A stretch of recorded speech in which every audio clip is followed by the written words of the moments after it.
Welcome to another Friday Night Restoration. This time it's going to be a GE 210 AM/FM radio from around 1950. Now, if this looks familiar, it may be because you watched my earlier lengthy video series on GE 212, which is identical inside, just a different cabinet. And I believe there's one more. Probably a GE 211, which I think might be an ivory cabinet. This one is Bakelite. This is wood, I believe, mahogany. Now, the reason I originally got this one is because it goes very nicely with a GE TV that I restored, a GE 810 to be specific. And this one turned out quite nice, but one thing that I'm still not happy with is the dial pointer. Originally, the one I got was messed up because of the type of plastic they used. This red part's original, but the inner part, the hub, the thing that dial pointer goes onto, that goes into the tuning cap, had rotted and fallen apart. And I fabricated a new one using an old Emerson knob that I filed and sanded down. Well, it's not lined up too well, and you can hear it. It's actually hitting the plastic dial behind it. I need to take this thing apart again and get that centered properly. The other huge hassle with this one was the antenna, which is made up of a spiraling piece of copper that was originally glued to the back. This one had completely fallen off, and I spent a lot of time putting it back on. I hope this one is intact. I have not opened up this radio. I don't think. I may have taken a peek inside when I first got it, but if I did, I don't remember. I'd have to go back and watch the video. Anyways, I got this fairly reasonably off of eBay. It was packed horribly, as I recall, but miraculously, it arrived completely intact, including the original dial pointer. So, I'm hoping that the antenna isn't intact, and there aren't any other serious problems, so that I'm going to be able to restore this in one night. Cosmetically, it's in great condition. All the knobs, as I said, the dial pointer's fine, grill cloth, cabinet, everything. So, I'm hoping the insides are in similar good condition. Still has the original back, the bottom labels there, everything. Real nice. Even has the original clips that held the back on. Whereas this one uses screws because it's a wood cabinet. This one uses these little T-clip things. That's cool. I never saw one of those before. So they licensed the FM receiver portion from Armstrong. These are all the original labels.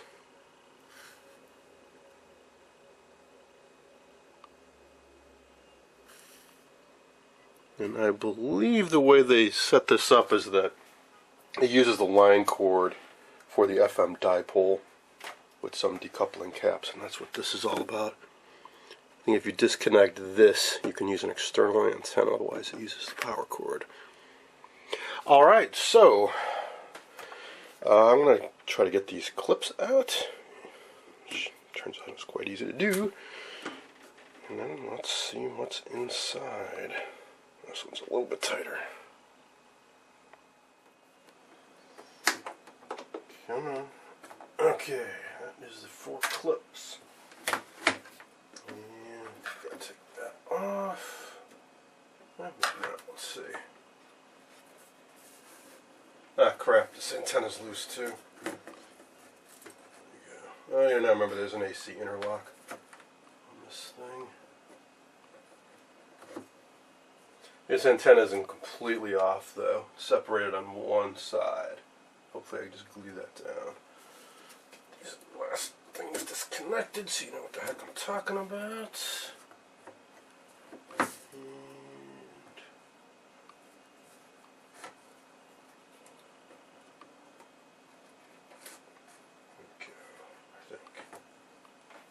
Okay, this one you do have to unscrew and feed through.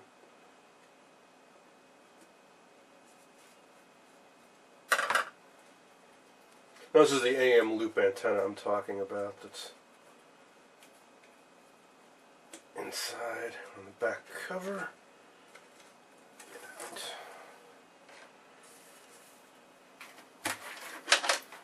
There it is. So you can see very fine spits. That's what I was losing my mind on the other one, trying to glue this all back down. This one's coming loose, but just in this corner, so be careful. The reason you gotta be careful is you can't let any of these pieces touch each other, otherwise you short out the loop. So I want to get this secured down ASAP so it doesn't get any more damaged, but put that aside for right now. Let's take a closer look inside.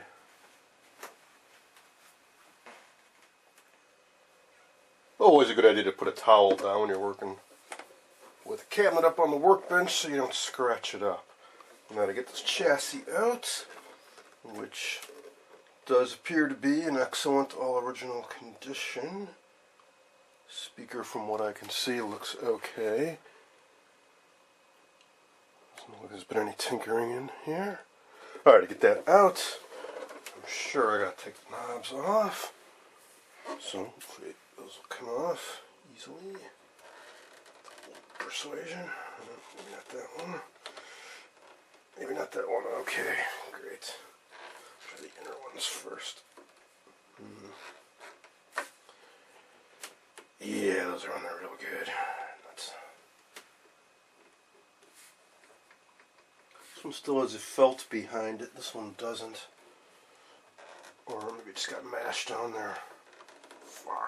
Wow, those are on there tight.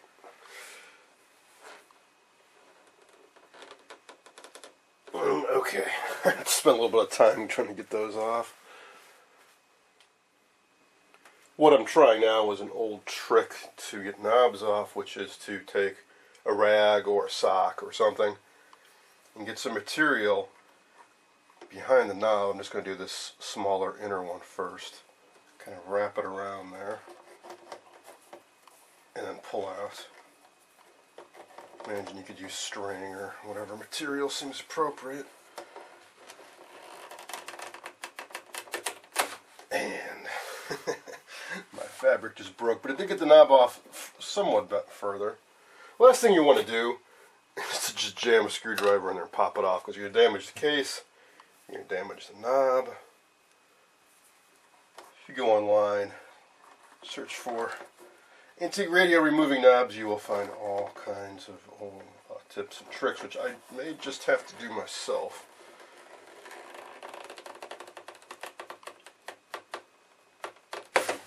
Hey, got that one off, alright. And it looks kind of corroded inside there. I bet that's what's making these knobs hard to get off. So we got some green corrosion, which means copper. Alright, now I got that one off. Oh yeah, wow, that shaft is really green and corroded. I hope that's not a sign that this thing has some moisture issues inside and it could be all nasty. I don't think so. I mean, I don't see any corrosion on this side. I mean, there's cardboard on the inside and everything, and that looks fine. Zero corrosion of chassis. Which might be aluminum, actually. Or plated steel. Alright, well, let's keep going. Two down, two more to go. This one's a little bit tricky because the inner knob is pushed on tighter. And I can't use the same trick. But on the outer one, there's a piece of felt behind it. Which means it probably... Oh yeah, I can work this in good. There's enough room, even with the felt, to get this on. Better than that.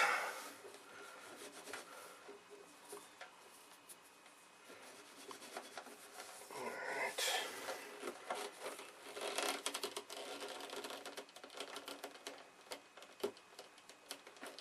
Oh, nah. Boy, that one's on there good.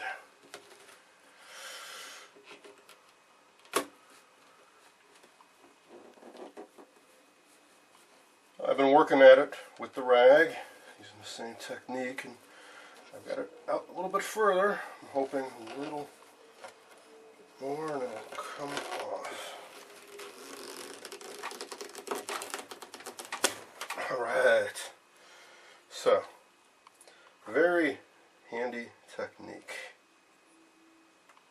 knobs aren't too bad. This one looks like it's warped maybe a little bit, or maybe that was just how it was molded.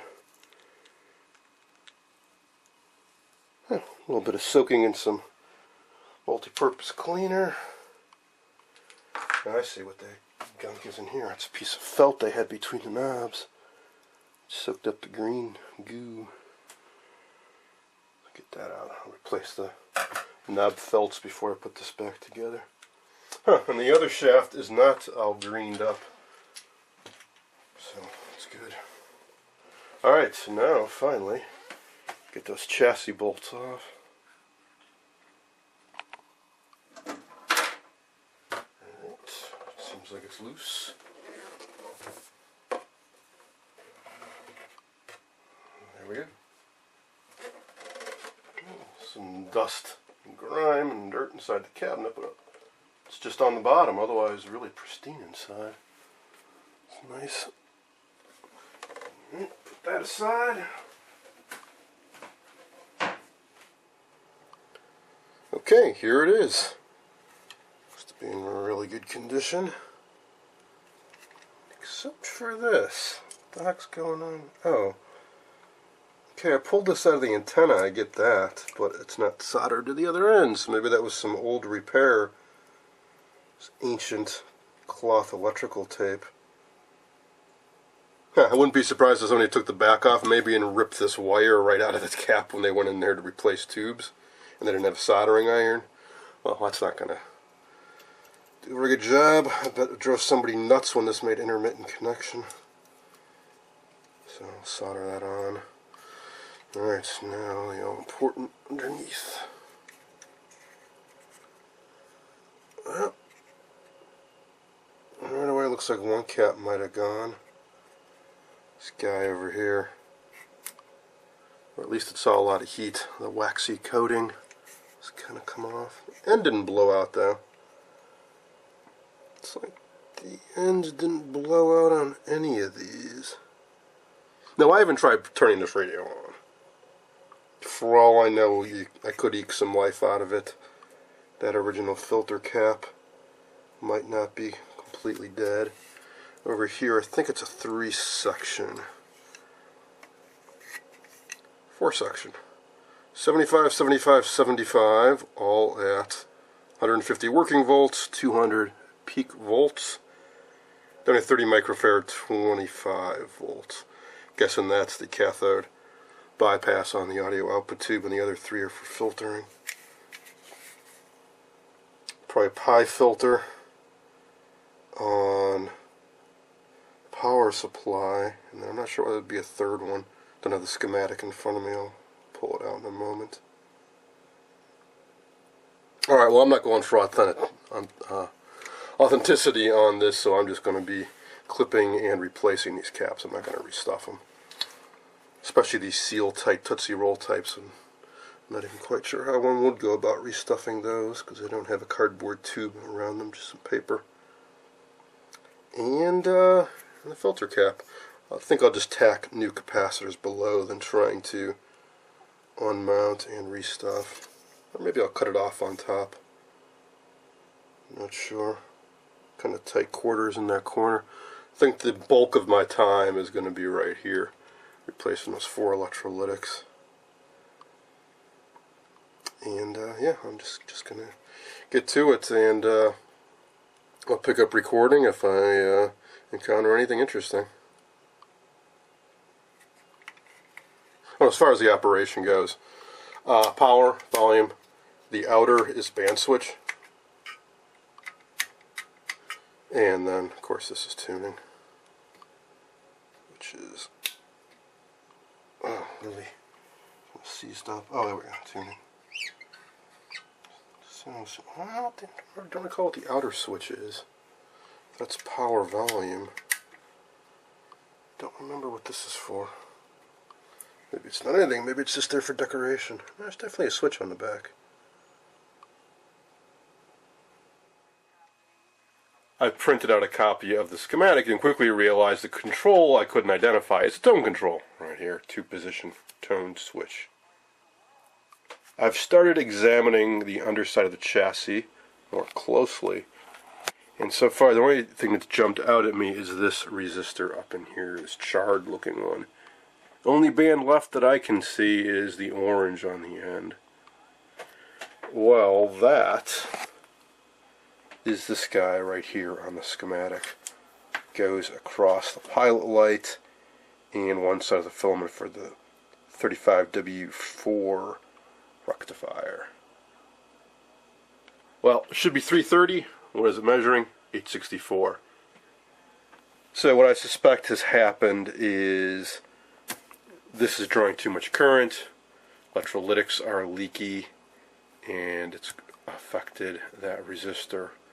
Or possibly just over time, age has gotten to it, but I think it's pretty clear that there's been some excessive current draw going through that resistor. Alright, so that'll get replaced. And as far as the 3-section electrolytics, well, here they are. 1, 2, 3. So right in the chain off the B+ power supply. And then the last one is, I thought, the cathode bypass capacitor right there. So, modern caps are pretty small. So I can probably mount them underneath here. It's just a matter of where and how. Can't put them across the original cap. That could cause problems. Could drill a hole or two up here and install a terminal strip. Certainly a bunch of space right in here. Kind of not crazy about doing that though. Or, as I was speculating earlier, could I cut this off? I do have a mini hack. Just has a handle at one end and the blade, so you can get the tight spots. I can pop these tubes out and start cutting, which I'm inclined to do. One thing I want to be careful of is the speaker, which I might just go ahead and unmount. It's not difficult to do. So, how is this mounted? Is there just one screw from below? Yeah, okay. I think all I gotta do is undo that screw, disconnect these two leads, which should probably be redone anyway since they're not soldered on that well. Take the speaker off. I got no problem just slicing that sucker right up in there. Drill a few holes, mount the new caps right in place, and if I really cared, I could then remove the guts from this and reattach it. So 75 at 150. 75 is not exactly a standard value. Probably have some 68s on hand. I'll have to check. I may have to just kind of temporarily tack some whatever I've got handy in place until I get some more suitable caps.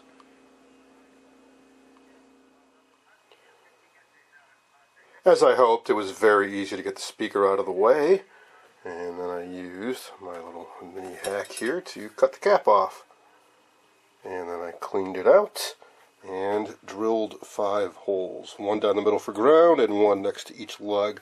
And very conveniently, the symbols for the lugs below are shown inside the bottom of the cap here. So we have the triangle, square, half moon, and no symbol, which corresponds to the symbols on the cap.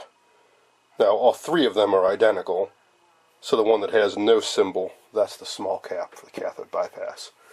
So now my task is to find 4 suitable caps and run some leads down through those holes and attach them to the lugs below.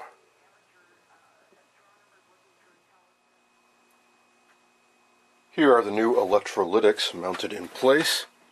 2 of them I mounted just using their leads, and 2 I ran extension wires down through the holes, then attached them down below, and I finished recapping everything. Nothing out of the ordinary, just snipped out the old ones and installed new ones, and in most cases I made a little pigtail on the end of the new part and slid it over the stub of the original lead. So I think I'm ready for a power up. To do that I'll have to reattach the back because it has the interconnect. Oh, when I repaired the antenna, I mixed up some 5-minute 2-part epoxy and smeared it around and just push this down with some popsicle sticks and a little clamp. Kind of pushed it down here and down here.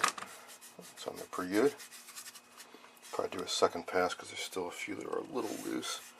Key though, I think, is that pretty sure nothing's touching.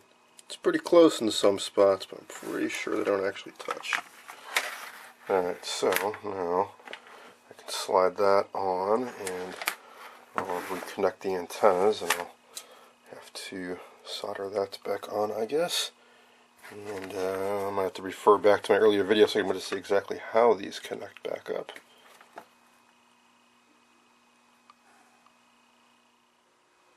I've got it plugged into my PR57 isolation transformer and variac. Dialed into about 117. So, I think I'm all ready to try it out. Okay, here goes. Have not tested any of the tubes. I'm just going to keep my fingers crossed I got some life left and that I didn't make any mistakes. And here we go.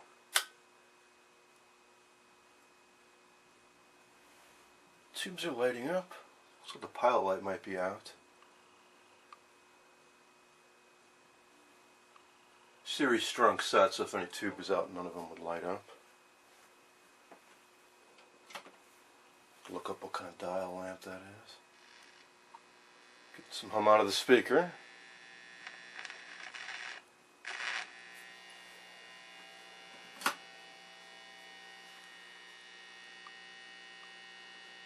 Nothing as I dial though.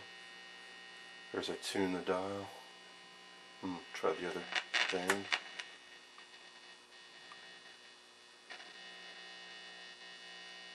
Crap, nothing. Well, try wiggling the tubes first. That's the easiest thing to do.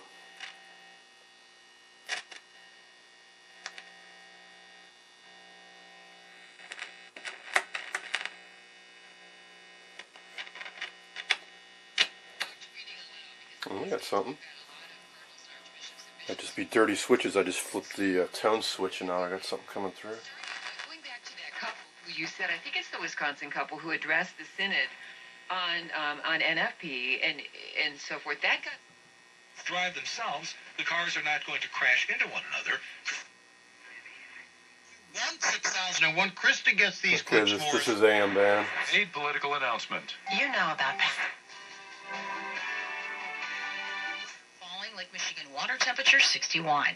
Next news 5:30 or when news breaks and at WGNradio.com. WGN. Okay, so the dial pointer is fairly accurate. It's right around 720. See if I can go later 1 inch. That it simply has to do There's AM 560. with the timing of this So a selection. bit of background hum across the dial. Now I use 68 microfarad caps. The originals are 75, but I wouldn't think that would result in hum. It's still pretty close. I mean, alright, now let's get back to FM. Yeah, got something on the FM band now too.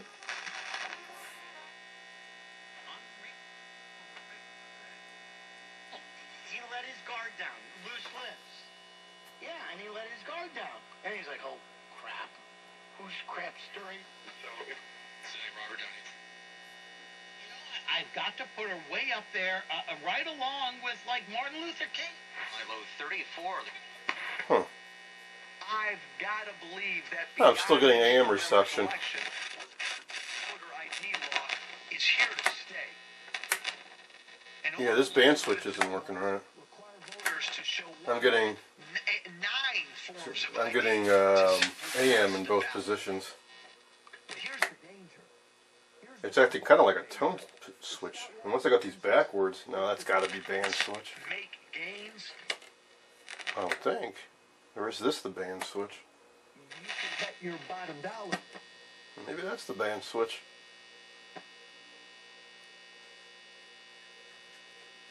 No, regardless, I'm not getting anything on FM reception.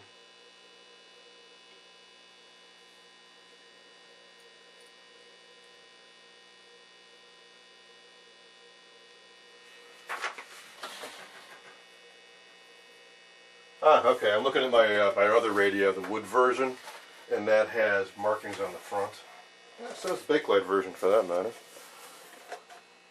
So, indeed, the complicated switch thing on the left, that is tone, and the right is AM and FM. Alright. So the tone switch is working right, and AM is working fairly well. Can't wait for I want the Twin log Peaks. lady to come over. That's great. For that home. Yeah, that show was great. All right, so Twin one Peaks is tone coming back. We have to position. wait till 2016. I also want to come Another back tone position. to a show we had talked about a little bit last week. Mulaney was on with John Mulaney, who was on Control Little Saturday Night Birdie. Live. He was a writer and a feature performer every once in a while during Update. I wanted so badly to like this show, Lori, so badly. Alright, so back to FM. It's just dead all across the dial. So, could be something up with the switch. Of course, I could have made a mistake somewhere. Now, these share kind of a common IF coil mechanism where there's a dual 10.7 F455 IF transformer inside this box here. Discriminator. No, I guess these are separate here. What I'm thinking of is, could there possibly be bad mica caps? And yeah, there could. There were bad micas inside this FM IF or this guy, and of course they don't mark the values, which makes it kind of annoying. Or inside here. But before I go to that, I'm going to test some tubes, in particular the 19T8, which is a combination detector, FM discriminator, and audio amp. It's got to be working to some extent or we won't get any AM reception. But if it's really weak, it might be thrown off the discriminator. Also worth checking, 12BE6 converter. It might not be oscillating right on the FN band, which has a higher IF frequency.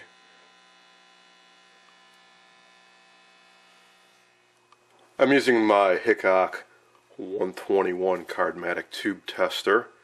And first up, I'm testing the 19T8 3-function tube.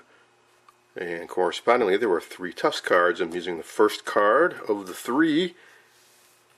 And that is one weak tube. So that could definitely be causing some performance issues, if not killing the FM altogether. I'm going to test the other 2 sections, and I expect they may be really weak as well. That tube also failed the card number 2 test, but the card number 3 was well into the green. So I figure it's got to be replaced if 2 out of the 3 sections are bad. And I hunted around and dug up a used but good 19T8. Just happens to be GE branded, which I think is appropriate. And I'm back to card number 1 test. And as you can see, it's into the green. So I'll go with that tube, and I'm going to go through and check all the others as well. I'm checking the 35W4 rectifier tube now, and check it out. Got a little bit of a plate short there. That might be where the hum is coming from. I'm testing the last tube now. In general, they've all been weak. And as I showed, the one rectifier had a plate short. Well, this is a 6BH6. One of the IF tubes, and it's got intermittent plate short and a cathode short, so it could also be getting some hum from this tube.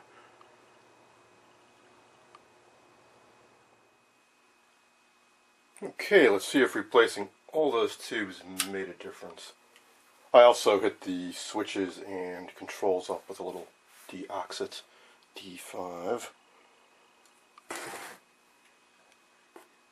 You're not a liberal.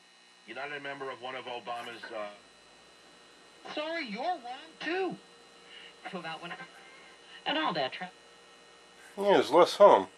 Cool. Now, between stations, there was a loud hum before. Now it's pretty much gone. I have to give you my opinion on things, too. But some of our experts that we have on throughout the week, This is the AM. really good stuff today. Like, just today. Nice and I strong can't and clear. news that the White House and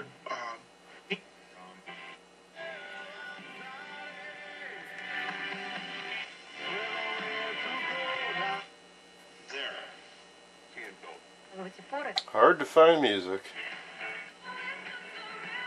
Radio Disney. Alright, so what about FM? Oh, right here, we got FM now.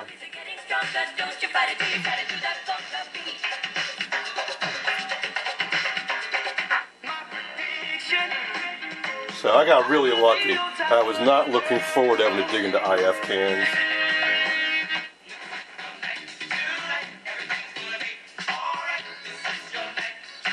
Now, we don't know what the problem was. I suppose I could fish the old tubes out of the garbage can and start popping them back in one by one. I suspect it was the weak converter tube. There's a really weak tube I suspect wasn't oscillating on the higher frequency needed for the FM band. So it's pretty good too. I don't think I'll need to bother doing an alignment. I ate my dinner. Clubs watching freaky people getting.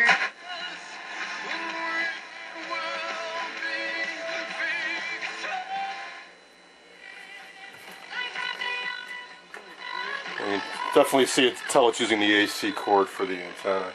So move the cord around. It's definitely affecting the reception.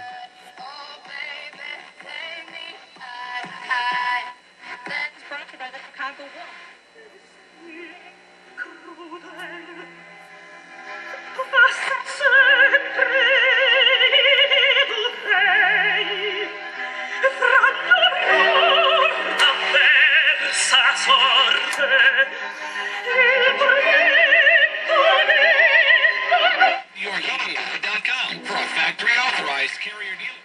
Tell me, what would you say? And if I said book your cruise now? What I mean? Rhythm is a dancer. I need a companion. Girl, I guess that must be you.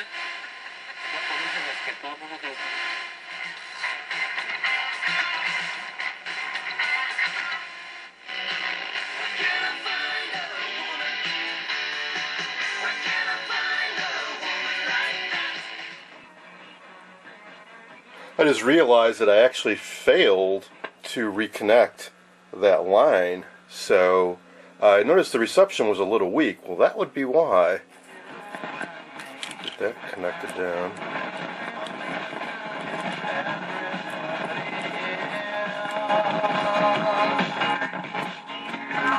Okay, a little bit of a difference.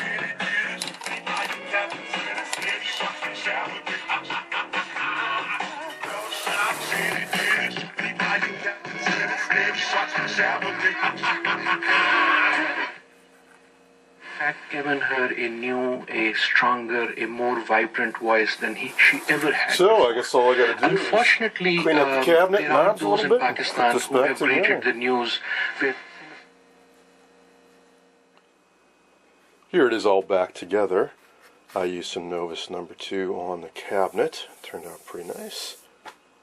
And I soaked the knobs in some dish detergent and used a toothbrush on them. Got them nice and clean. Windex on the dial glass. Some Simichrome brass metal cleaner on the logo. And I did remember to change the number 47 dial lamp, which was burned out.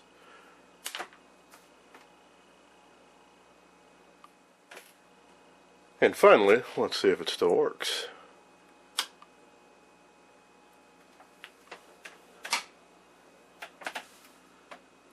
Dial lamp isn't too exciting in this. It just creates a backlight on an arrow on the top and the bottom for the AM and FM band indicators, which don't actually travel with the dial pointer. They just stay fixed.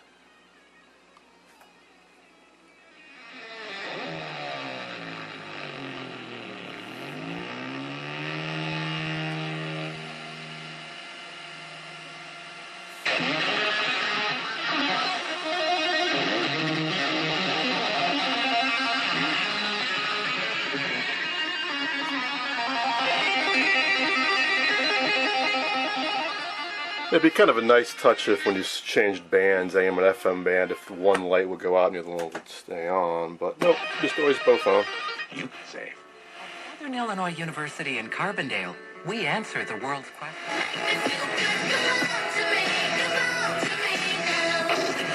Chicago's hit music channel. This is B96.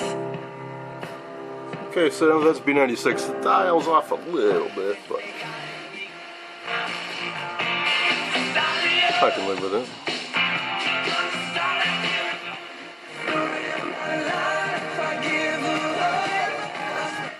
You know, any holiday is a great excuse for one, even Columbus Day. The need for a librarian? Blyweiss says no. Librarian as curator.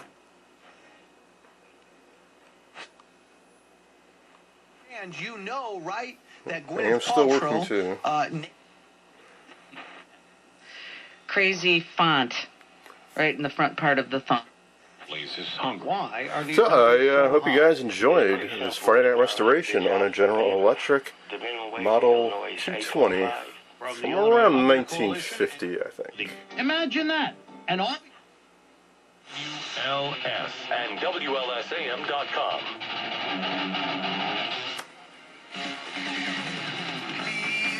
Don't ever let me